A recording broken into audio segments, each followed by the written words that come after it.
Hello everyone. इस video में हम BEGC 131 individual and society block 4 की यूनिट 3 एज्ड पीपल को कवर करेंगे। Let's start. Ageing and emerging challenge part 1। Paragraph 1।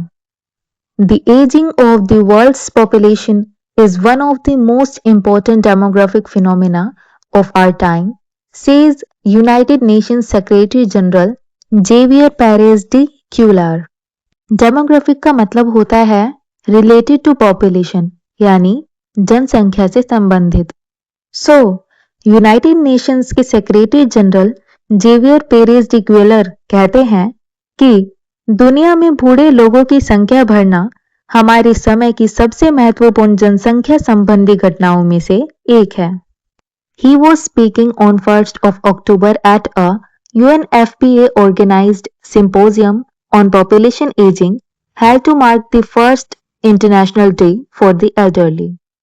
Symposium का मतलब होता है सभा, सम्मेलन या चर्चा बैठक, एंड मार्क का मतलब होता है मनाना।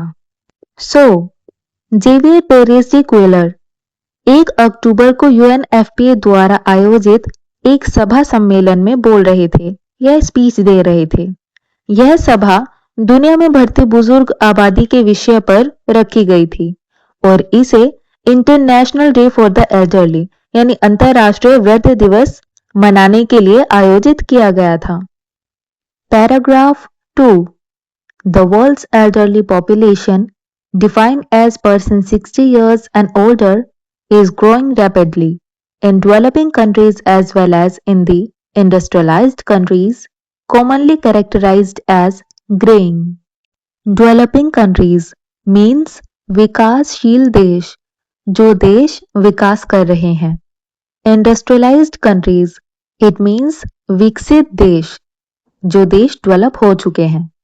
Graying इसका मतलब होता है आबादी का बूढ़ा होना। Graying countries का मतलब होता है ऐसे देश जहां बुजुर्ग लोगों की संख्या बहुत बढ़ रही है, यानी आबादी धीरे धीरे बूढ़ी होती जा रही है।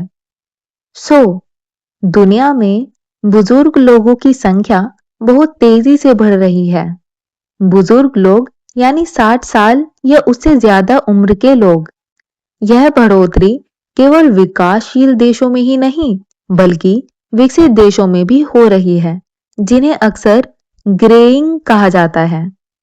By the year 2025 7 in 10 older persons will come from developing countries, the UN predicts. UN के अकॉर्डिंग साल 2025 तक हर 10 बुजुर्ग लोगों में से 7 लोग डेवलपिंग कंट्रीज यानी विकासशील देशों से होंगे। These countries are faced with a quandary: how to take care of their elders and invest in economic development with limited resources. कॉन्ड्री का मतलब होता है दुविधा, उलझन या कठिन समस्या।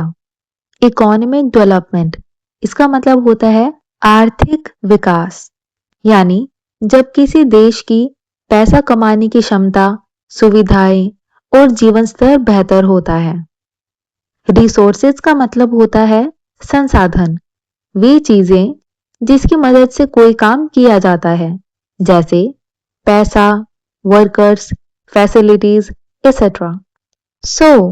ये डेवलपिंग कंट्रीज एक बड़ी समस्या का सामना कर रही हैं कि कम पैसों और लिमिटेड रिसोर्सेज में वे दो चीजों को एक साथ कैसे मैनेज करें, यानी अपने बुजुर्ग लोगों की भी देखभाल कैसे करें और देश के आर्थिक विकास में भी कैसे इन्वेस्ट करें, यानी साथ ही साथ देश का विकास भी कैसे करें।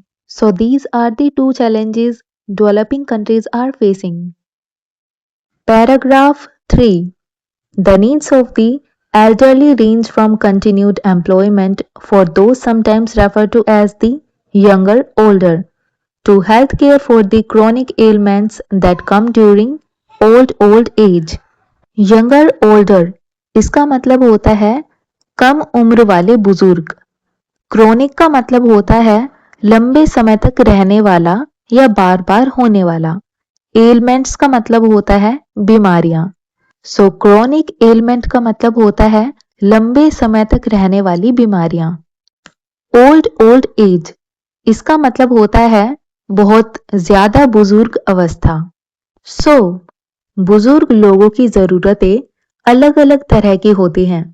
कुछ बुजुर्ग लोग जिन्हें यंगर ओल्डर कहा जाता है, यानी कम उम्र वाले बुजुर्ग, वह अभी भी काम करना चाहते हैं, जबकि ओल्ड एज यानी बहुत ज्यादा उम्र वाले बुजुर्गों को लंबी बीमारियों के इलाज और स्वास्थ्य देखभाल की जरूरत होती है।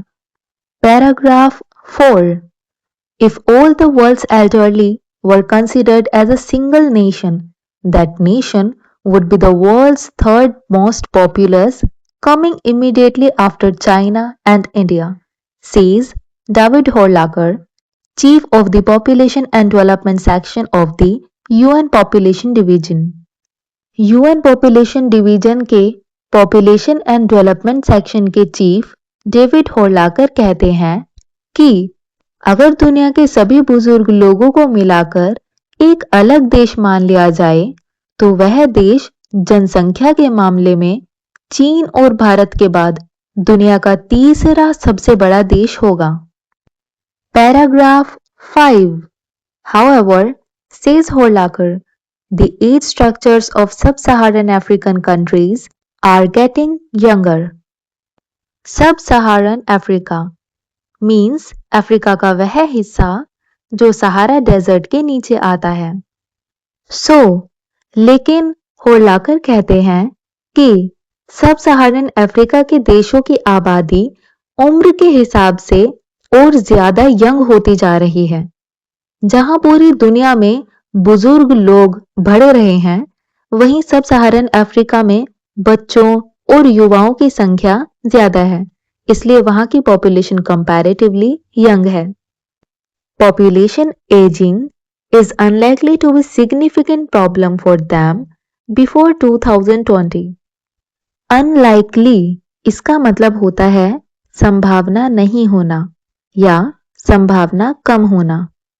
सब सहारन अफ्रीकन देशों में अभी युवा लोग ज्यादा हैं, इसलिए 2020 से पहले बुजुर्ग लोगों की बढ़ती आबादी वाली प्रॉब्लम वहां कोई बहुत बड़ी प्रॉब्लम नहीं बनेगी या बहुत बड़ी समस्या बनने की संभावना नहीं है।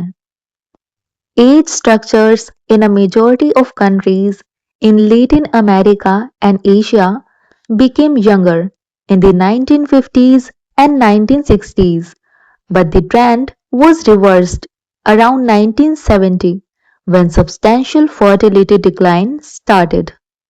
Latin America means north America के नीचे वाला बड़ा रीजन, जिसमें साउथ अमेरिका के देश और सेंट्रल अमेरिका के कुछ देश शामिल होते हैं। ट्रेंड का मतलब है स्थिति, सब्सटेंशियल का मतलब है काफी ज्यादा, and fertility decline it means बच्चों के जन्म में कमी, the decrease in child birth.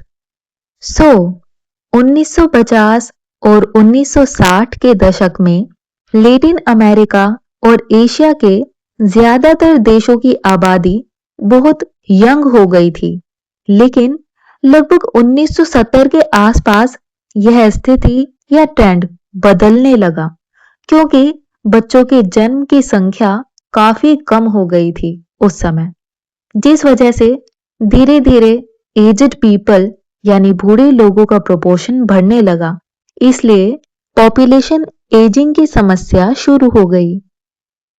Paragraph 6।